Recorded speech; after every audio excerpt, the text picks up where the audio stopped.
দলগাঁও আসন রাইজর দলকে ছেড়ে দেওয়ার প্রতিবাদ। দলগাঁওয়ে রাইজর দলের কোনো অস্তিত্ব নেই, অভিযোগ দলগাঁও কংগ্রেস কর্মীদের।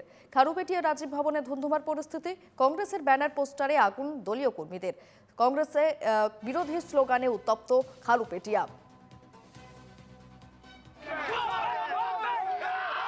সেই ছবি দেখাচ্ছি আপনাদের। দলগাঁও আসন রাইজর দলকে ছেড়ে দেওয়ার প্রতিবাদ। দলগাঁওয়ে রাইজর দলের কোনো অস্তিত্ব নেই, অভিযোগ দলগাঁও কংগ্রেস কর্মীদের। খারুপেটিয়া রাজীব ভবনে একেবারে ধুন্ধুমার পরিস্থিতি। কংগ্রেসের ব্যানার পোস্টারে আগুন লাগিয়ে দেয় কর্মীরা এবং কংগ্রেস বিরোধী স্লোগানে একেবারে উত্তপ্ত পরিস্থিতি খারুপেটিয়ায়।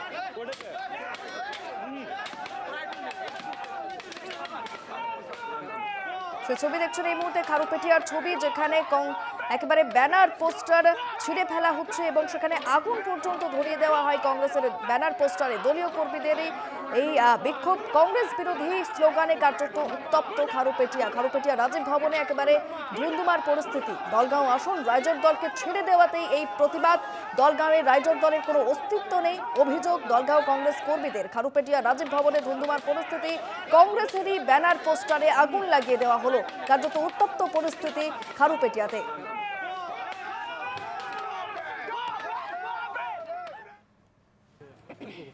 এইটো মানে পোষ্টাৰ বেনাৰ জ্বলোৱাটোহে পাইছে। গৌৰৱ গগৈ, ৰকিবুল হুছেইন, APCCৰ যিকোনো মানে লিডাৰে হওক, এইবিলাকতো লিডাৰে নহয়। এইবিলাক আজিৰ তাৰিখত যোনটো আমি পাইছোঁ, তেখেতসকলৰ ভিতৰত মানসিকতাটো নাই। তেখেতসকলে মানুহৰ আৱেগ বুজি নাপায়। তেখেতসকলে মানুহৰ বেদনা আৱেগ লৈ কেনে হেতালি খেলি থাকে। আজি যোনটো দেখা পালোঁ, অখিল গগৈৰ দালালিত তেওঁ বিকৃত হৈ গ'ল। অখিল গগৈৰ দালালিত APCC বিকৃত হৈ গ'ল। APCC আমাৰ AICCত মিছগাইড কৰিলে। আজি আপোনালোকে চালে, আপোনালোকৰ সন্মুখত আমি লাজ পাইছোঁ। আমাৰ কৰ্মীসকলে, প্ৰতিনিধিসকলে, দায়িত্বত থকা ব্যক্তিসকলে কংগ্ৰেছৰ পতাকাখন জ্বলাইছে, কংগ্ৰেছৰ পতাকা ফালি পেলাইছে। আজি আপোনালোকক আৰু এটা বাৰ্তা মই দি কাৰণে সুখী হওঁ। এই দলগাঁও সমষ্টিত কোনো ধৰণৰ গৌৰৱৰ লিডাৰগিৰি নালাগে, কোনো ধৰণৰ APCCৰ লিডাৰ নালাগে। এই দলগাঁও সমষ্টিয়ে নিজে ভৱিয়াকে প্ৰতীক দি কাৰণে আমাৰ দলগাঁও সমষ্টিত প্ৰতিনিধি বনোৱা ৰেকৰ্ড আছে। এইটো আপোনালোকে জানে। সেইদিন আকৌ আহি আছে। আমাৰ কৰ্মীসকলৰ হাতে ভৰিয়ে APCCৰ ব্যক্তিসকলে ধৰিব লাগিব। এই দিনখিনি চাবলৈ বাকী আছে সন্মুখত। আমাৰ এইখন সমষ্টিৰ পৰা প্ৰাক্তন চিফ মিনিষ্টাৰ আছে, অসমৰ ভিতৰত মহিলা চিফ মিনিষ্টাৰ আছে, আমাৰ ইয়াতে তিনিবাৰৰ বিধায়ক আছে, মন্ত্ৰী আছে। তাক সত্ত্বেও মই আগতো কৈছোঁ যে আমাৰ ইয়াতে পঞ্চায়ত আটাইতকৈ বেছি শক্তিশালীভাৱে আমি পঞ্চায়ত যিসকল সদস্য আছে তেওঁলোকক জিকুৱাই লৈছোঁ। লোকসভাত আটাইতকৈ বেছি ভোট প্ৰদান কৰাই তেওঁলোকক ইয়াৰ পৰা গিফ্ট দিছোঁ। সেইখিনি চাই গৌৰৱ গগৈ ডাঙৰীয়াই কিন্তু আমাৰ দলগাঁও সমষ্টিত এৰি দিব নালাগিছিল।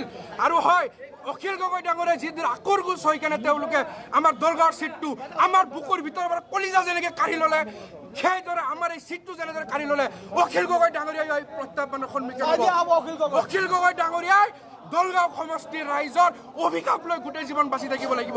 এইটো আপোনালোকৰ মাধ্যমেদি অখিল গগৈ ডাঙৰীয়াক আমি সকীয়াই দিছোঁ। আৰু গৌৰৱ গগৈ ডাঙৰীয়াই যিটো ভূমিকা ল'ব লাগিছিল আমাৰ দলগাঁও সমষ্টিটো লৈ, সেই ভূমিকা গৌৰৱ গগৈ বা সেই ষ্টেণ্ডটো গৌৰৱ গগৈ ডাঙৰীয়াই লোৱা নাই।